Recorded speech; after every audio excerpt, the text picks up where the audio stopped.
गांव के पुराने पीपल के पेड़ के नीचे बैठी बुजुर्ग दादी अक्सर बच्चों को डरावनी कहानियां सुनाया करती थी। लेकिन एक कहानी ऐसी थी जिसे सुनकर गांव के बड़े बूढ़े भी सहम जाते थे। सुगाहन चुड़ैल की कहानी।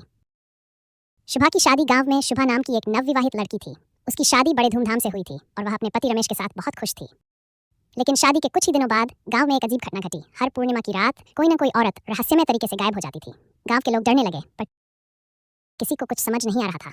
एक दिन रमेश को दूर शहर जाना पड़ा और शुभा को अकेले ही घर पर रहना पड़ा। उसकी सास ने समझाया, बेटी रात को दरवाजा मत खोलना, चाहे कोई भी पुकारे। शुभा ने सिर हिला दिया, लेकिन उसे क्या पता था कि उस रात उसकी जिंदगी हमेशा के लिए बदल जाएगी। रात का रहस्य। आधी रात को दरवाजे पर किसी ने दस्तक दी।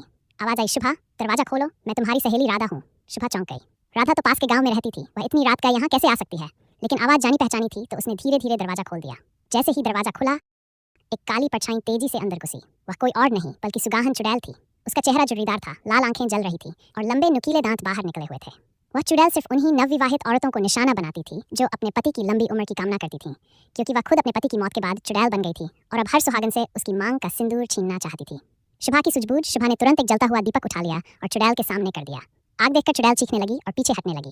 तभी शुभा ने अपनी सास की बताई हुई बात याद